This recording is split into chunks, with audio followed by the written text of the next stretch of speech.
Los comentarios de esta obra, de este libro, de la oscuridad hacia la luz, los títeres como un método para detectar el abuso sexual. Vamos a invitar al doctor Luis Pérez Flores, es doctor en psicología clínica. Doctor primero.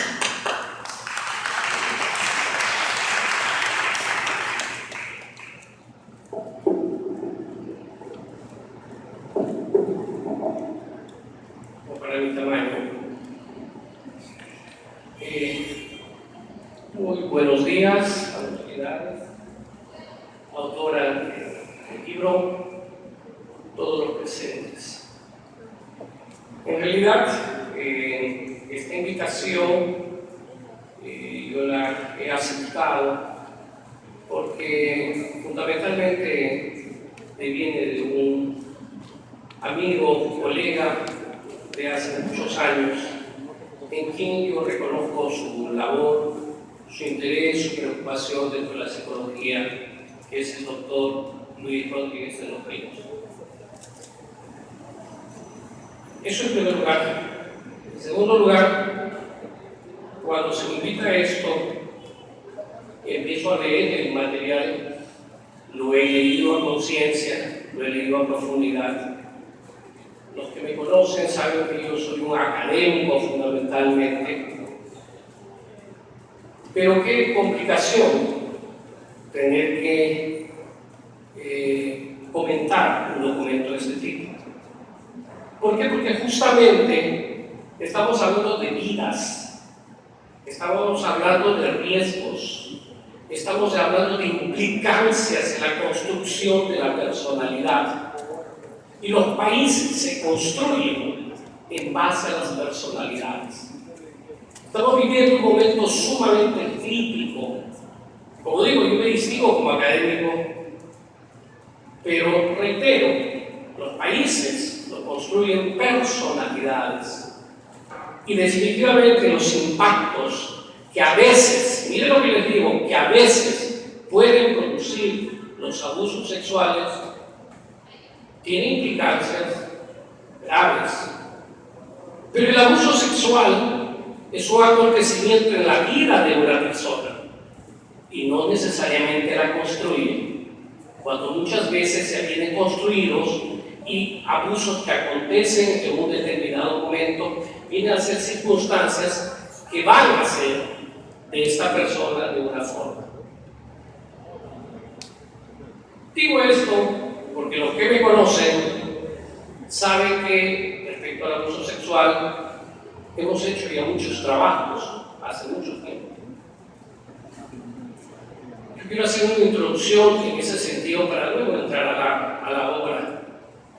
Y una de las cosas que me preocupaba es que, escuchando a la representante del Ministerio de la Mujer, aquí en Perú se han hecho trabajos.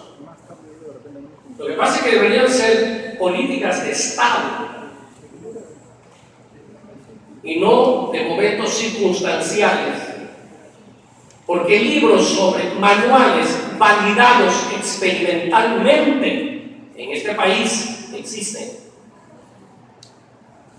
El trabajo que hizo el Programa Nacional de Educación Sexual y Familiar, que al momento ya no existe, debido a tipos de gobierno, eso no puede ser.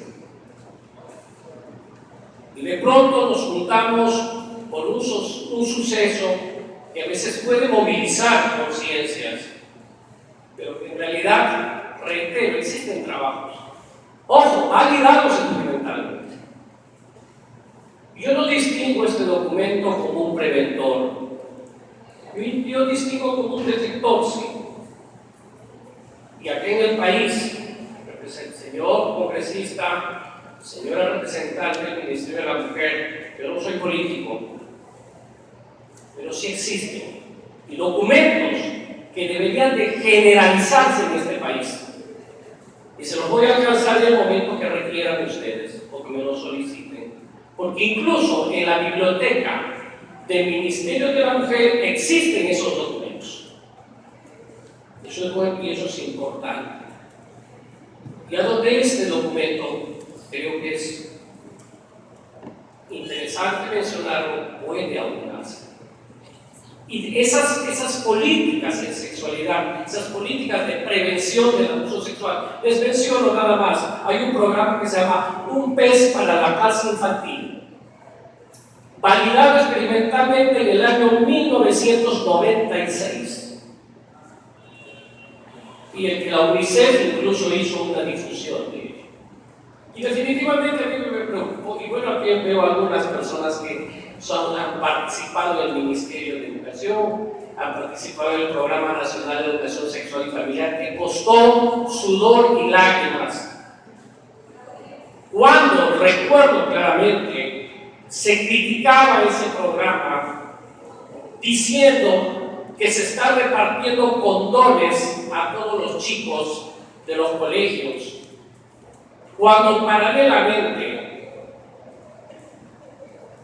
la Iglesia Católica, con el señor Cipriano, felizmente no soy político, soy académico y tengo la posibilidad de no medir en estas cosas, sacaban sus libros de educación sexual y familiar, que eran difundidos en los colegios católicos y si eran dirigidos a los estudiantes y costaban 40 soles, y se calcula que los colegios católicos en ese momento tenían 600.000 estudiantes. Multipliquen 600.000 por 40 soles en ese momento.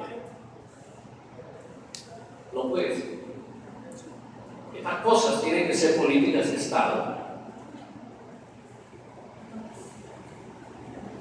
Bien, para ingresar al libro, como reitero, he tenido oportunidad, claro, como decían antes, había un programa que se llama Y a los que sabemos no nos llaman. ¿Se acuerdan de charlas de café? Así es. Porque hasta los políticos tienen que ser educados en estas cosas. No saben. Entrando al libro, en la psicología, para los que son psicólogos acá y para los que no son, una ciencia, un joven, bueno, no joven, yo la califico como adolescente ya no está muy adolescente, sigue, diríamos, teniendo distintos enfoques. El enfoque mío, esto no significa que venimos con la práctica, al contrario, creo que es importante lo que acá se va a plantear. El enfoque mío es cognitivo-comportamental. El que habla ha sido presidente mundial en terapias cognitivas y comportamentales.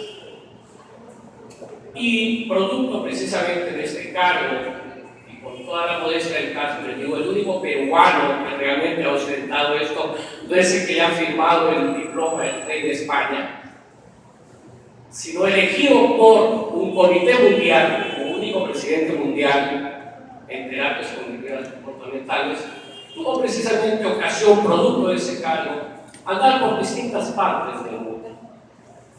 Y uno de los lugares donde tuve ocasión de estar fue justamente la Universidad Sigmund Freud de Viena. Y obviamente tuve la oportunidad de ir a la casa de Sigmund Freud. Obviamente mis amigos cognitivos comportamentales y este que tiene, todo el mundo tiene que reconocer que este señor hizo sus contribuciones a la psicología. Que estemos de acuerdo o no estemos de acuerdo, eso es otra cosa. Estamos claros. Y bueno, tuvimos ocasión de ir a tomar un cafecito con mi esposa acá presente, donde Sigmund Freud todas las tardes iba. Es que eso pertenece a la historia. Y nadie puede negar esos aportes. En ese sentido, la colega Mónica Jurado Flores da una tendencia, diríamos, de explicación teórica. Yo no voy a abundar en eso, porque indudablemente de lo que he podido revisar, de lo que ella dice, entiendo que es una conocedora del enfoque freudiano. Incluso cuando habla de Berkelein, igualmente indica cosas respecto a lo que es el desarrollo del niño. Yo preferiría analizar el desarrollo del niño desde el punto de vista de Piaget, pero bueno, son posiciones exposiciones y que efectivamente van a explicar de una u otra forma la metodología que podemos utilizar para conocer el desarrollo del niño, porque de eso hay que empezar entendiendo. Para entender al niño necesitamos conocer cómo se construye la psicología del niño.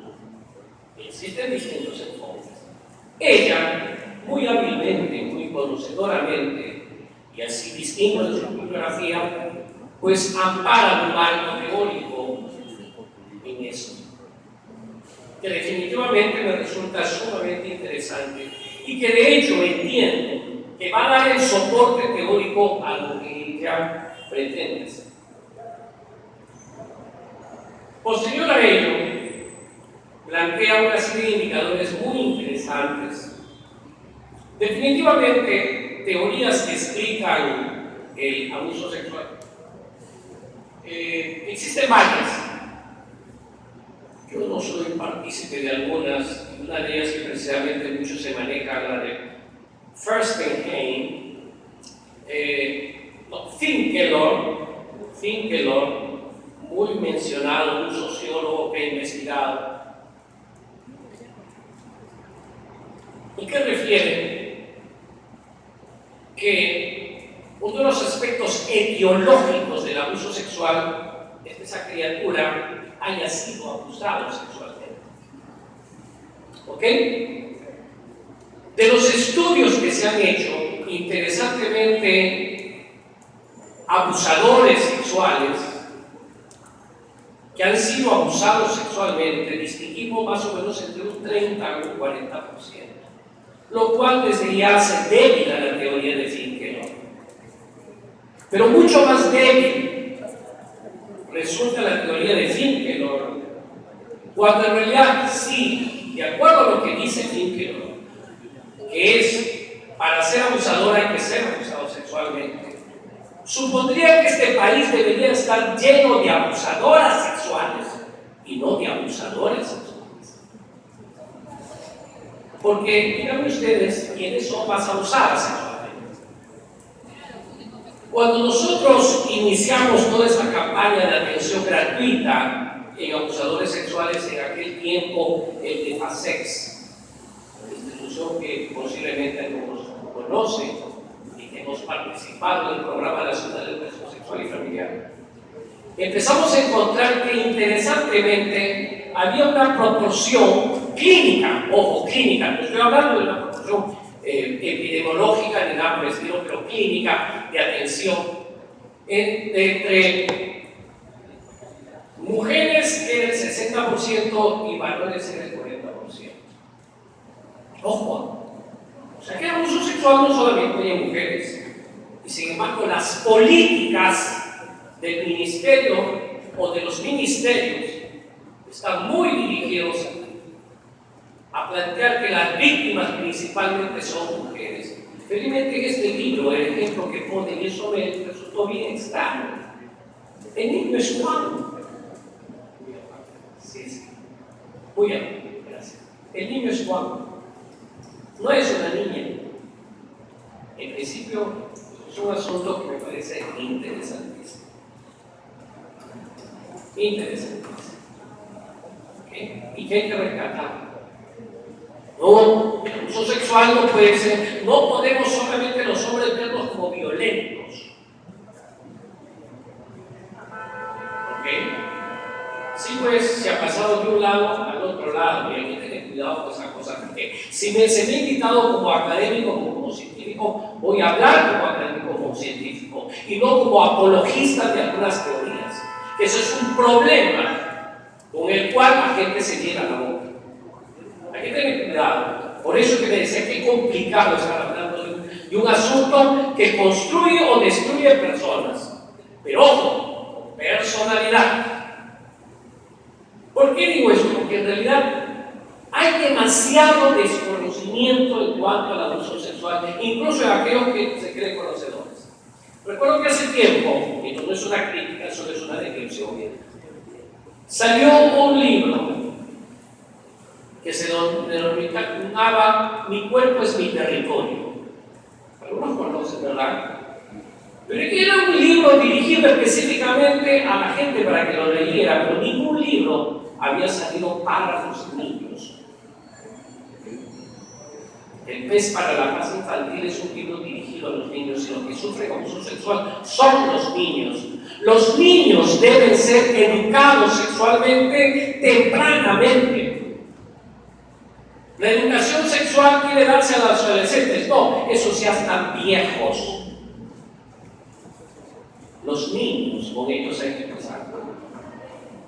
Y hay que empezar de manera directa. Porque una de las cosas que es importante es que los niños que mayor riesgo están, de acuerdo a las investigaciones, son aquellos, entre varias características, son aquellos niños que precisamente no están informados sexualmente o no saben defenderse sexual, no saben defenderse asertivamente del abuso sexual. Y acá hay un capítulo que habla sobre el no. Muy importante. Bien, lo que yo distingo en este documento, y la autora me va a permitir decir esto, porque muchas veces en realidad se halagan los libros, pero estamos hablando de vidas, doctor. Y creo que es preferible ser más rígido, porque creo que la rigidez va a servir más bien para mejorar estas cosas. Digo esto porque efectivamente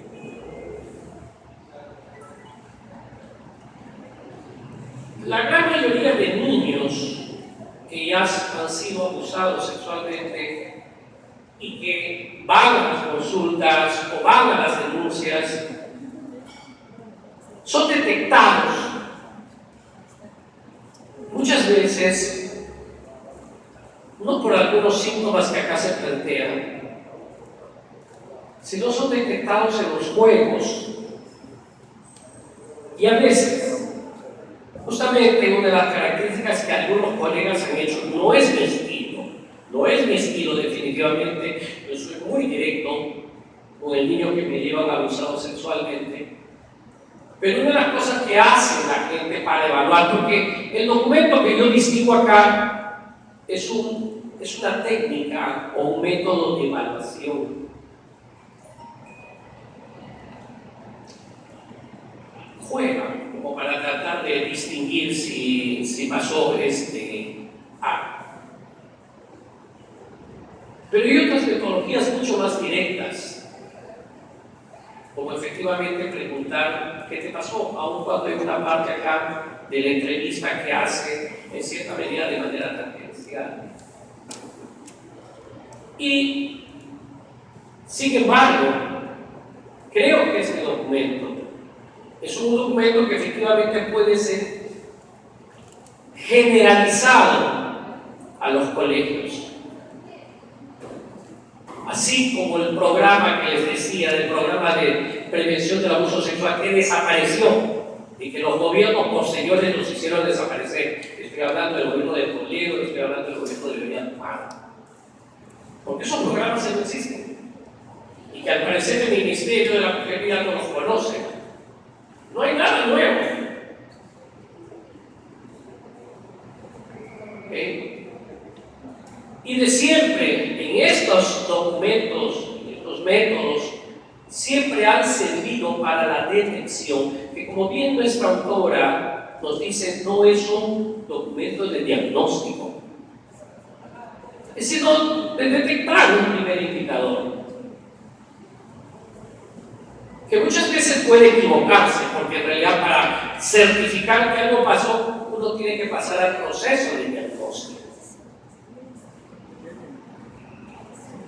Y recuerdo claramente que nosotros utilizábamos en esos programas de prevención del abuso sexual unos títeres, pero que estaban en videos que recomiendo que lo vean y que creo que todavía pueden encontrar en YouTube. El árbol de Chicoca. El árbol de Chicoca son títeres, donde justamente aparece un abusador casi con la misma voz que la creo que distingue acá. Hola niño, ¿cómo estás? La forma de acercarse, supuestamente, del abusador. Pero interesantemente los abusadores no siempre son así.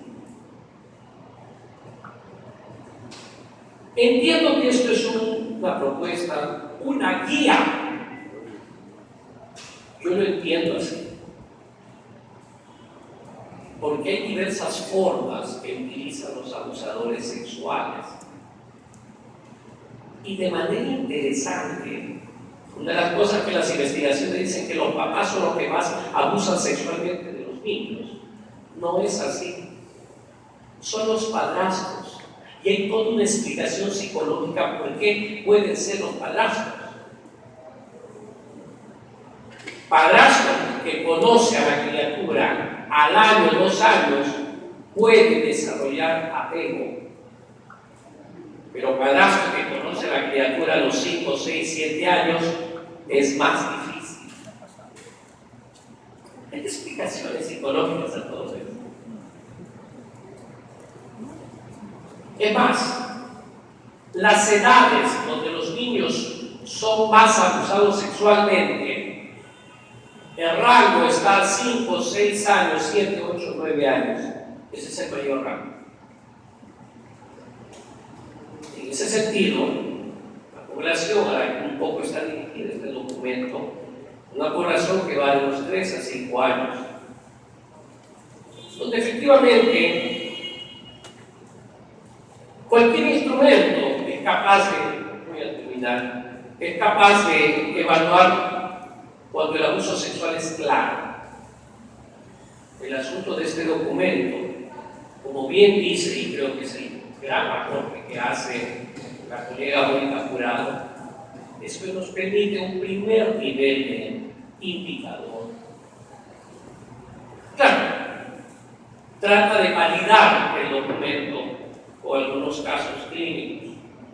Yo creo que sí es necesario seguir los procedimientos de validación psicométrica que cualquier instrumento debe tener. De cualquier manera, sinceramente, yo quisiera felicitar, y con esto terminar, espero que esto que haya dicho les haya servido de algo, y a nuestra autora mejorar su obra, quien le insto a seguir.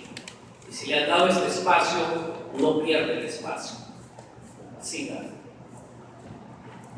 Felicito a la Universidad Calcuta, en la dirección de mi amigo Luis Rodríguez de los Ríos, a continuar con esta labor y en el momento que deseen.